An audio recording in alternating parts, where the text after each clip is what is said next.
What up, Cavs Nation? I'm your host, Ethan Sands, and I'm back with another episode of the Wine and Gold Talk Podcast. It's another solo dolo episode as Chris weathers the storm that is this schedule, but I'm going to get into tonight's matchup against the Charlotte Hornets. Yes, it is the Charlotte Hornets. Yes, they only have 17 wins this season, but the Cavaliers needed a bounce-back game after what happened in Miami, and they got an all-around effort from almost everybody on this team. You have Evan Mobley in just his second game back after returning from ankle injury, having 17 points, 8 assists, and 7 rebounds. Then you got Jarrett Allen with 17 points and 13 rebounds.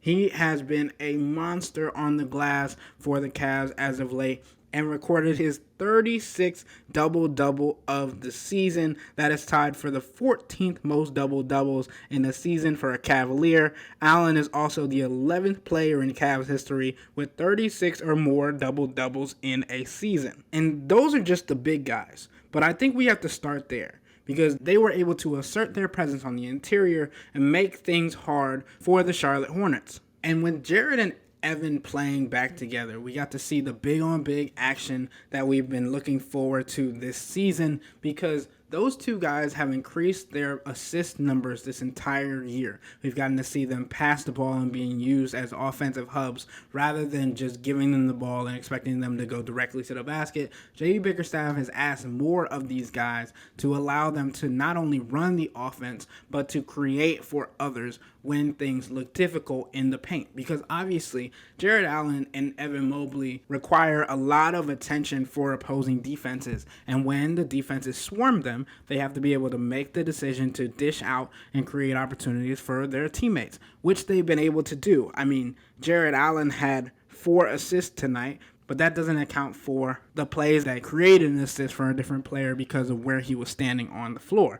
And then obviously Evan Mobley with a career-high 8 assists tonight. That just shows how he has grown in his passing game this season and what the Cavs can look forward to use him as a hub like the Denver Nuggets use Nikola Jokic. Maybe not to that standard as of yet, but it can grow into that process, because we know that the Cavs are still waiting for Evan Mobley to take another step in his entire game, and that is a part of it. His passing game, his shot, those two things are the things that they need him to grow in the most for him to become the complete player that they know he can be. And Jarrett Allen shows yet again that he is comfortable working with Evan Mobley in the lineup and being able to throw lobs and facilitate to him as well, working with big-on-big action, which is really exciting to see in today's game that is going away from the big man. But you can't talk about interior presence and the presence of players at all without talking about Marcus Morris Sr. and what he did for the Cavs in the second quarter. Yes, we don't condone violence on this podcast. Yes, Marcus Morris even talked about that he wasn't trying to hurt the player, but this was a game that the Cavs did not look like they were playing to their potential in the first quarter, and even into the second quarter before this happened. Marcus Morris Sr. had just hit a 3-pointer for his first bucket of the game, and then came down and asserted his presence on the interior on the defensive end by putting an elbow into the chest of an opposing team's player, into a Charlotte Hornets player who looked like he was trying to go for a lob, which Marcus Morris has mentioned that he is trying to assert the rule, no dunking allowed, which is an old veteran move. And it takes me back to like the bad boy Pistons era and when nothing easy was allowed for opposing players. And I'm going to say this, I miss that era because like J.B. Bickerstaff, I am a defense heavy person. I love that the game is growing and the players are able to shoot the ball at a high clip, but I am happy that now refs are starting to let plays go more for the defensive side. They are calling less fouls on the defense for being physical, and that has been something that we've noticed this season, and that is just allowing for the defense to play hard. Marcus Morris, who's only been here for a couple games, even talked about this a couple games ago, about how he's noticed that the game is starting to change, or even just leveling the playing field, which he said allows him to just play physical. And this isn't the first time we've seen Marcus Morris put somebody on the floor for the Cavs. And it's something that the Cavaliers need. The Cavs have been called everything but nice things when it comes to how they are handling things this season. They've been called soft. They've been called broken glass. They've been called all the things. But Marcus has mentioned on multiple occasions that he is going to be the guy to set the tone. If he needs to put somebody on the floor in every game and they're going to respond like the way that they did tonight, then he is willing to do that. And for somebody who has playoff experience and knows that they will be going up against Eastern Conference bigs, talking about Joel Embiid, talking about Giannis Antetokounmpo, talking about Paolo Banchero, talking about Pascal Siakam, talking about Julius Randle, talking about all of those guys who the Cavs could potentially see, Marcus wants to enforce the notion that the Cavs are not one to be trifled with.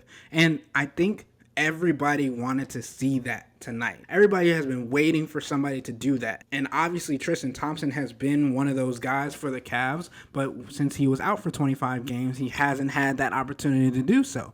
Marcus came in and said, I'm going to be that guy from the jump. Tristan even mentioned at post-game to me personally that he came into the league with Marcus at the same draft class, so he's understood his game. He played against him when Tristan was at Texas and Marcus was at Kansas, so he knows his game. And what Tristan told to me that stuck out was that Marcus is somebody that you can go to war with, and that playoff experience is going to help him only help the Cavaliers further, especially for the guys who have not had that experience yet. And JB Bickerstaff, who was an old head favorite and likes that kind of roughneck defensive style and all of those things, mentioned that that was the turning point in the game. And it really was, because the Cavaliers went on to score 6 more three-pointers for the remainder of that quarter, and that changed the trajectory of that game.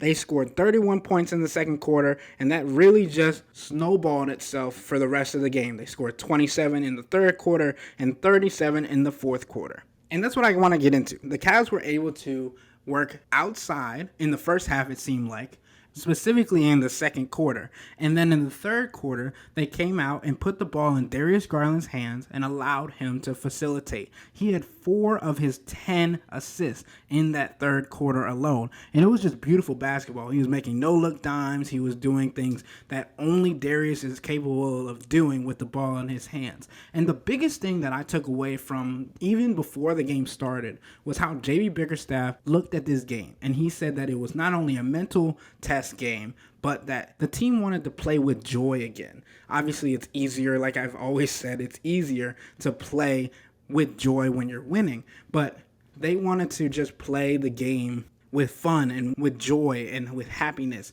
And Darius Garland is probably the biggest person that they look for in that area. If he's in high spirits, then everybody else is going to continue to take that way.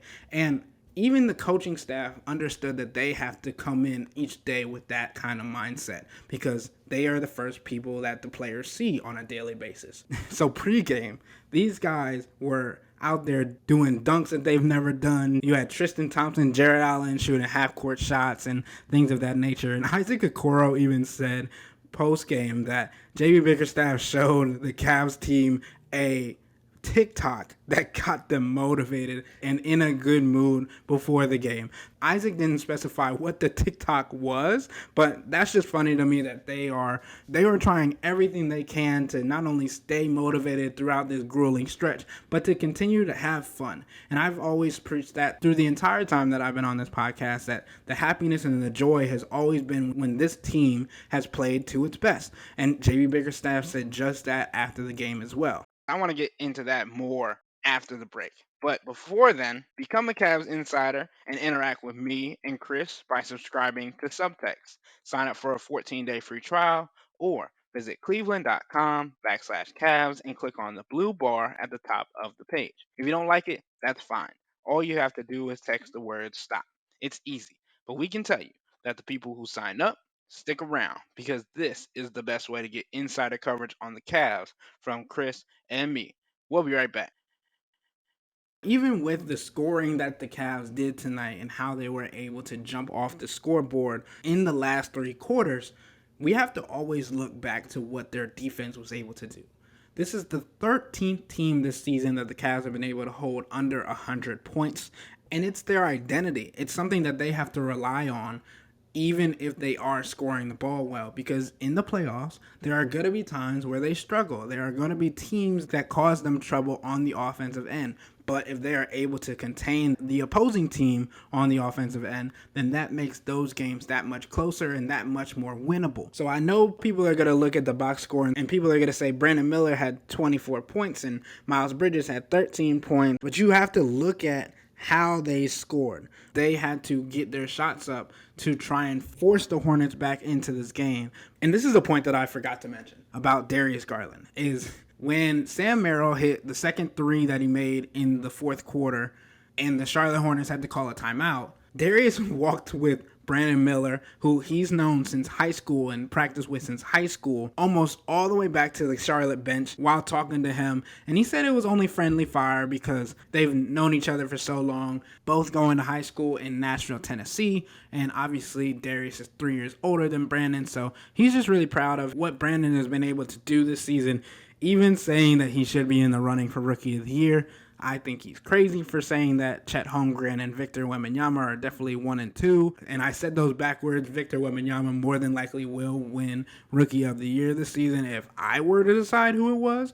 But I think that was the moment that I realized how much fun the Cavs were having in tonight's game, because Darius was smiling and running around and doing whatever he wanted, basically. And then that kind of showed itself even further in the fourth quarter when he had 8 points in 2 minutes. And he was just hyping up the crowd and keeping people energized and running around doing the little airplane that he does when he's getting excited. It was a lot of fun to watch tonight, but we obviously have to come back to the point that this is the Charlotte Hornets. This is a game that they should have won, and they need it as a pick-me-up. So they travel to Charlotte to play the Hornets again on Wednesday. And even though they're going to be on enemy territory, the Cavs expect and need to get another win against the Hornets, especially as the Eastern Conference standings really get down to the wire. The Cavs are currently 2.5 games behind the Milwaukee Bucks for second place in the Eastern Conference, and the New York Knicks, who beat the Pistons by 25 points tonight, are just a half game behind the Cavaliers. And Orlando, who plays their first game of the week on Wednesday, are just a game and a half back from the Cavaliers in fifth place, with the Indiana Pacers 4 games back in the 6th seed, and Miami and the 76ers only 4.5 games back in the 7th and 8th seed. It's really, really close. And I know Chris mentioned in yesterday's podcast that it's like a 99% chance that the Cavs don't fall to the play-in tournament, but obviously the Cavs need to avoid the New York Knicks at all costs, and staying in the 3 seed with the Indiana Pacers in the 6 seed is the best option for the Cavs, because that would mean that they would play them in their first round playoff matchup, and to me, that is the best matchup for the Cavs in the Eastern Conference, because you don't know when Joel Embiid is going to come back. You don't want to play Miami in the postseason, and Orlando and New York seem like they are only heating up heading into the postseason. To end the month, the Cavs play the Hornets on Wednesday, the 76ers on Friday, and the Nuggets on Sunday. Not to mention, Joel Embiid returned to practice last week for the first time since January. His health is improving since his knee surgery last month. The Sixers are targeting his return for the first or second week of April, so that would mean that the Cavs would avoid playing Embiid to end the season, but they could potentially match up with them in the first round of the playoffs if the 76ers can rise through the standings and get to the 6th seed or work their way through the play-in tournament. Obviously, we know the track record for the Cavs versus the Heat. All time, the Cavs have a 51-79 record against the Heat, and the Cavs have a 16-50 record against the Heat all time on the road in Miami. So, those two would be hard matchups for the Cavs, even though they have the interior presence of Jarrett Allen, Evan Mobley, and also Marcus Morris Sr. being added to that mix as well, along with Tristan Thompson. And as we all know, the Cavs want to avoid the Knicks because of what happened last year, and they simply do not have the firepower to keep up with the New York Knicks. A matchup later in the postseason would be interesting to see what kind of tone the Cavs can set. Also, with their confidence being boosted after getting past the first round. But obviously, we want to talk about them getting to and past the first round first before we get into that. And then the Orlando Magic just have a scrappy and gritty team, and they're on the rise. So you don't really know what they're going to be able to bring with their young squad in the first round. And we've seen the Cavs able to have success against the Indiana Pacers. So that's why I say they would want to stay in that route. And I think people in the organization and the players would agree that that is the best matchup for them in the first round of the playoffs. But the Cavs are hopeful that they can win 6 of their last 10 games, finishing with 50 wins on the season, just a game shy of their 51 season last year. And also, J.B. Bickerstaff kind of hinted to the return of Donovan Mitchell, Max Strus, and Dean Wade in a quote that he gave earlier today before the game against the Hornets. He said, quote, "We got some tough road games coming up. I think they'll be great tests for us and just great opportunities for our guys to be back and get that feeling of playing in an adverse environment." So potentially the Cavs could have one of, two of, or all of the guys back on this road trip that they're going to go on, where they go to Phoenix and then LA before coming back to face Memphis, Indiana, and the Hornets to end the season. That's a lot to look at, but with the tone that the Cavs were able to set tonight after Marcus Morris Sr. did what he did and how they were able to respond, it should give fans hope that this team is not one that is going to roll over as easily as they did last year. And I think they've shown that even before Marcus Morris Sr. got here this year. And I want to give props to Jarrett Allen, who has only missed the first 5 games of the season. And then even when he got hurt in the last road trip, he came back into the game knowing that they had multiple players out, and he is someone that they rely on. J.B. Bickerstaff has also said on multiple occasions that just knowing that Jarrett Allen is going to be on the court for them that night is something that makes him sleep easier. So there's a lot of dependability in Jarrett Allen and a lot of trust in Jarrett Allen. And I think he's been able to grow this season, not only physically but mentally when dealing with adverse situations. And I think the Cavs are going to be able to show that in the playoffs. A lot of people have been counting the Cavs out, and I think every time the Cavs have been counted out, they've been able to prove people wrong. So maybe that's what they need going into the postseason. And everybody loves an underdog story. So we'll just have to wait and see, because we still got 10 games left in the regular season, 3 more this month, and 7 in the month of April. But with all that being said, that'll wrap up today's episode of the Wine and Gold Talk podcast. But remember to become a Cavs insider and interact with Chris and me by subscribing to Subtext. Sign up for a 14-day free trial or visit cleveland.com/Cavs and click on the blue bar at the top of the page. If you don't like it, that's fine. All you have to do is text the word STOP. It's easy, but we can tell you that the people who sign up stick around, because this is the best way to get insider coverage on the Cavs from me and Chris. This isn't just our podcast, it's your podcast, and the only way to have your voice heard is through Subtext. Y'all be safe. We out.